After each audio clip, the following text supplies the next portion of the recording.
Ngayong araw nga pala, dumating na yung higante kong bricks na galing pang China. Pero bago natin to buksan, meron nga pala ako isang follower sa sobrang tagal na nagko-comment sa akin ng kung ano-ano. Dahil mahaba ang time ko ngayon, ay makakasagot na ako. Ang sabi niya, ha, kawawang dugyo. Hanggang laruan na lang ang mga collection. Buti pa sa Idol Skicker, successful na sa buhay. May motor, may mga gold. Ikaw hanggang laruan ka na lang. Ikaw pa naman ang leader ng Team Dugyo. Baka pati si Ubo ay malagpasan ka na rin. Ha, kawawang clown. Almost a year na rin. Kung ano-ano ang kinukomment niya sa akin. Kaya naman eto, binigyan ko na ng chance. Gusto niya kasi ma-notice, kaya eto na. Pero wait lang, ayaw ko kayong bitinin. Excited na kasi ako buksan to eh. In-order ko pa kasi itong bricks na to galing China. Kasi wala pang 1 week, dumating agad sa akin. Kaya naman nagulat ako. Eto palang in-order ko, higanting Pikachu na nakasuot ng Charizard costume. O siya, ito na nga, sasagot na ako. First of all, wow, English, first of all. Pagiging successful nga pala na Boy Skincare, ay kaming lahat ay masaya para sa kanya. Alam naman kasi namin ang hirap ng bawat isa. Kaya kung ano man meron ngayon si Boy Skincare, sobrang proud kami sa kanya. Tulad naman sa mga bagay na meron siya, motor at gold. Ay, hindi talaga ako sumasagot ng mga ganito, pero sige, sasagutin ko na. Kung sa mga gold lang, meron din po ako mga gold, hindi ko lang yung pinapakita. Kasi hindi naman na kailangan, di ba? Kung sa motor naman, yes, wala po ako motor, pero kaya ka pong bumili. Pero kung gusto mo kong bumili for the vlog, ay hindi po. Di sa pagmamayabang, hindi naman ako mayaman, pero anytime kaya kong bumili. Marami lang muna akong kailangan i-consider bago magbitaw ng pera. Pangalawa naman, tungkol kay Boy Ubo at kung sakaling malagpasan na nga niya. Ay nako, ako ang unang tao magiging masaya para sa kanya. Bakit? Kasi ako po ang dahilan kung bakit sila nagbablog. Isa lang ako noon at ngayon kasama ko na sila. Kung maunahan man ako ni Boy Ubo, masaya ako. Bakit? Kasi ibig sabihin lang no, gumagalaw siya, nagpa-progress siya. At the end of the day, kami lang din naman magkakasama, nagtutulungan. Ninanais mo na magkagulo-gulo kaming Team Dugyot, ay hindi po, malabo. Magkakahiwalay lang kami ngayon, pero solid ang samahan namin. O siya, okay na. Oy, hindi ako nagdadrama ha. PS, hindi rin po ako galit. Sayang kasi content na rin, di ba?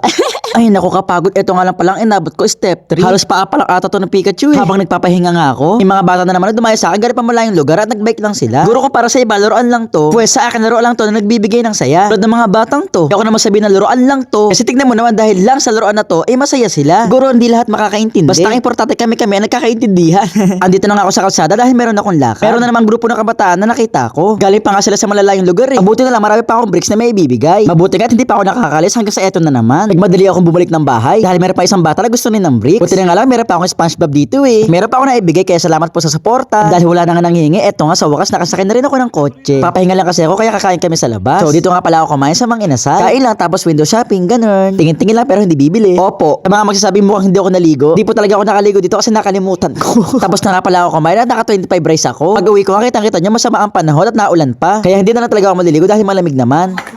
Dahil nga hindi ako maliligo, di rin naman ako makalabas ng bahay dahil naulan. Bubuo na lang ako nitong brick. Pero hindi ko muna tinuloy yung Pikachu na Charizard ha, kasi mahirap yun eh. Gusto ko kasi kahit pa para sa isang araw makabuo ako na isang brick. Bali ang binubuo ko nga pala ito ay isa rin Pokemon character. Mahilig kasi ako sa Pokemon eh, kaya ito muna yung una ko binubuo at kinukulit. Inabot nga din pala ako dito ng 4 hours. To be exact, 4 hours and 49 minutes. Halos 10 minutes na lang, magpa 5 hours na binubuo ko itong si Cubo. Ito kasi pagbubuo ng bricks ay magandang stress reliever para sa akin. Kasi wala akong ginagawa kung ano-ano naiisip. Kaya namang malaking tulong to sa akin kasi nalilibang ako kahit papano. Sa ngayon, ito na pala lahat ng nabuo ko. Syempre, pinaka-latest si Cubone, Paro G, si Butterfree ng Pokemon din. Oh, imposible naman hindi nyo kilala to. Pikachu!